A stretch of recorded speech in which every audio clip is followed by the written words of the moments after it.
Investir dans l'optimisation d'un immeuble usagé est souvent très intéressant et très profitable, surtout sur l'île de Montréal où la majorité de l'inventaire est souvent très vieux. Par contre, tu dois rester prudent si tu comptes investir à Montréal, surtout dans des arrondissements comme le plateau Mont-Royal, car les règles municipales sont extrêmement strictes. Tu penses pouvoir rénover ou effectuer des travaux sur ton bâtiment librement? Écoute cette vidéo, l'étude de cas qui suit montre un résident qui est bloqué par les contraintes de son arrondissement. Construit il y a plus de 100 ans, ce quadruplex du plateau Mont-Royal a connu de meilleurs jours.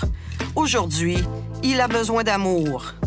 Tellement que les propriétaires sont inquiets. Pour octroyer les permis, l'arrondissement exige de remettre l'immeuble dans son état d'origine.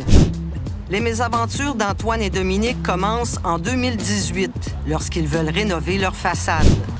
Et c'est là qu'on a commencé à se frapper au mur et aux exigences de la ville. Si on touche à la brique, il faut faire une corniche. Quelle corniche? Il n'y a pas de corniche. Depuis 2005, l'arrondissement du plateau Mont-Royal s'est doté d'une politique de mise en valeur du patrimoine architectural parce que cet héritage passait souvent sous le pic des démolisseurs. Pour corriger les erreurs du passé, on veut non seulement restaurer, mais aussi rebâtir les éléments patrimoniaux qui ont disparu.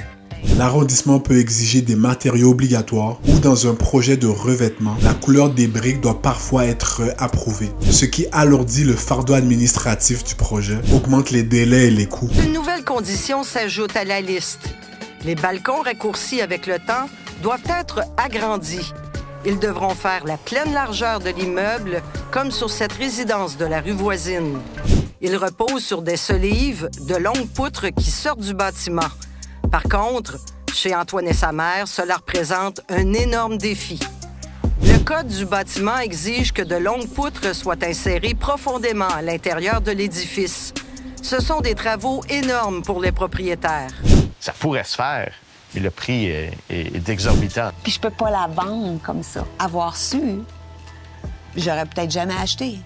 J'aurais peut-être jamais acheté dans le plateau parce que c'est trop compliqué. Si tu es resté jusqu'à la fin de la vidéo, je t'invite à t'abonner à ma page afin de rester informé sur les enjeux en immobilier qui pourraient influencer l'un des achats les plus importants de ta vie.